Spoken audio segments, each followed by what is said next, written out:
Hi, it's Mitz from My Life Mitz. Thank you very much for joining me today. I will be working in my junk journal, and I will be working on the Junk Journal July Challenge hosted by Make Journals and Get Messy Art. I will link down below the videos to the previous Junk Journal July items. If you're interested in following or learning more about the challenge, I will leave the links down below. So I'm going to leave this video in real time, meaning I'm not going to do any speeding up or anything like that. It's pretty self-explanatory. Sorry, I forgot to mention the prompt that I will be using or working on is tags. I think tags and tickets. So I will be working on that in this spread, and I'm looking through some happy mail that I received from Amanda. She is 2 Cups Travels, and using some of the items that she's gifted here. But yeah, it's pretty self-explanatory, so I thought I would just leave it on and possibly or hopefully talk to you about what to journal about or what to write in your journals. And sometimes, or a lot of the times, I feel this pressure or uncertainty, like I don't know, I will complete a page spread, I will decorate a page, and it just stays blank and I don't know what to journal about. Sometimes I have photos of my kids lying around.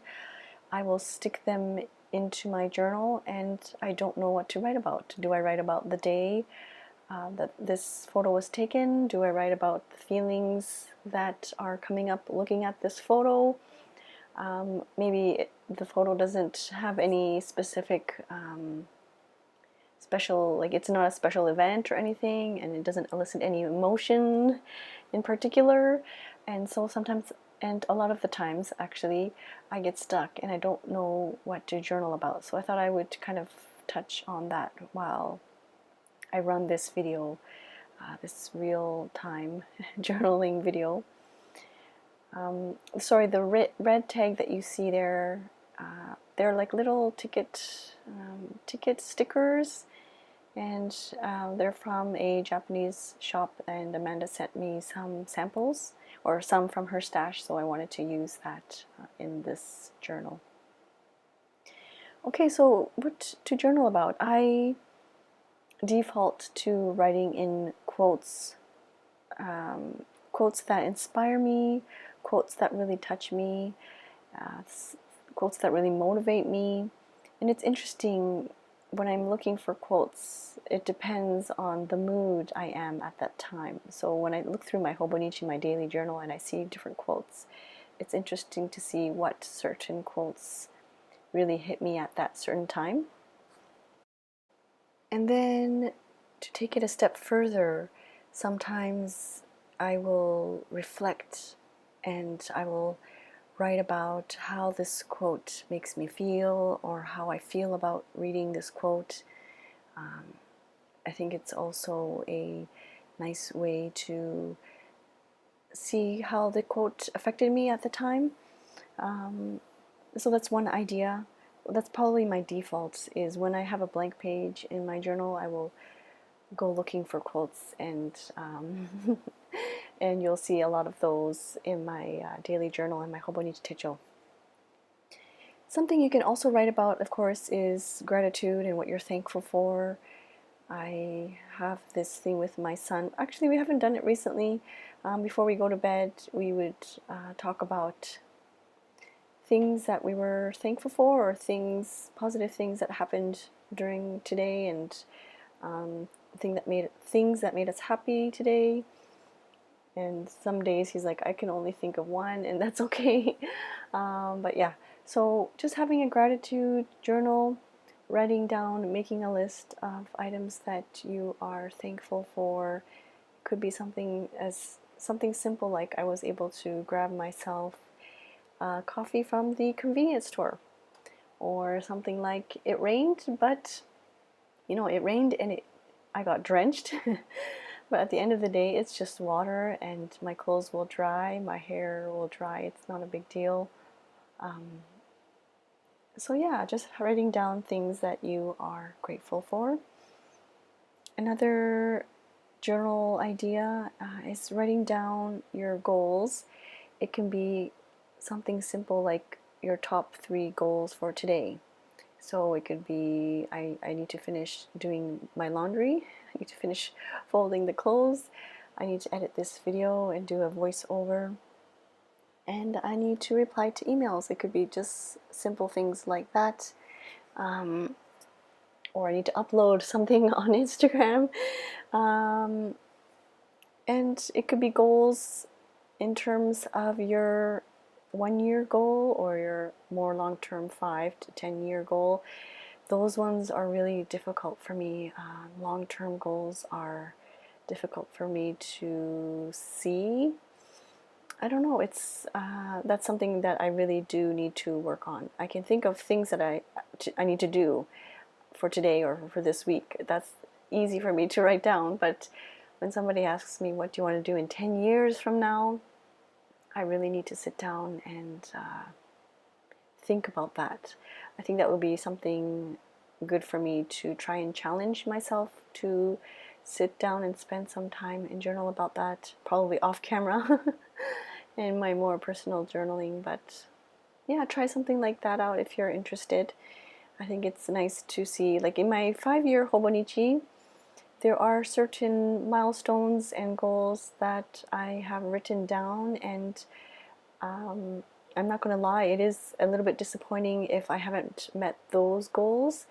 And I'm at the 5-year, I'm doing the 5-year Hobonichi, I'm at the last year, so I sometimes read about things that I have written down 4 years ago, and it is a little bit disappointing when I see that I haven't reached that certain point or milestone. But it's definitely important to write that down so that I can see that I was thinking about that, and write down maybe smaller steps, because this is something that I don't do. I'll write a goal and I don't write like an action plan. I don't write smaller steps, smaller increments of things that I can do to get there. So that's a challenge for me to do, and something that I need to work on for sure. Another idea that you can journal about, compliments to yourself. Oh, that's a good one. This is, yeah, another challenge for myself. I don't do that often enough. I don't celebrate the small little wins in daily life.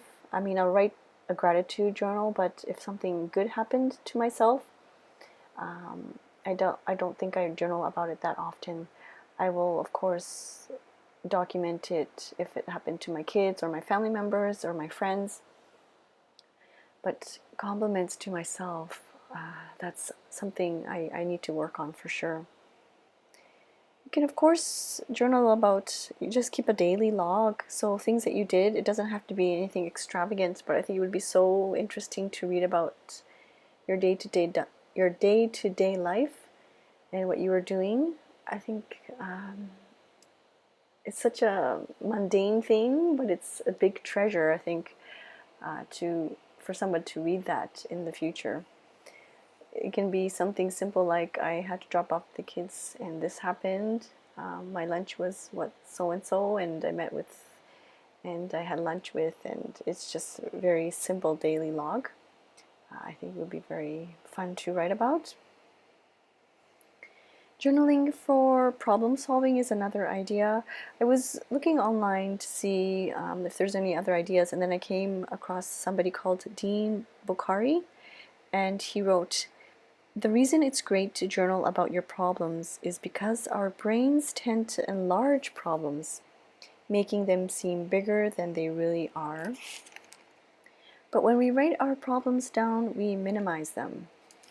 And yeah, so I think for problem solving, if there's something that you're stressed about or something that you're thinking about and not sure how to move forward, that's something that we can kind of get it out of our head and put it down on paper. And that's another challenge that I need to do, because actually I'm pretty good with getting it out of my head and putting it down on paper, but I need to take it a step further and write down just some problem solving skills and how to move forward from that. But at least I get it out on paper and get it out of my head. It's not all jumbled up in there. Okay, so it looks like time's up. I finished my little spread here using the little sticker ticket from Amanda from 2 Cups Travels. I was trying to do the whole sheet, but in the end it didn't work out there. I just used that one little sticker tab to stick this flower sticker down. But I hope you enjoyed this video, and I hope I gave you some ideas and different ways or different things that you can journal in your notebook. Thank you so much for watching, and I'll see you soon. Bye.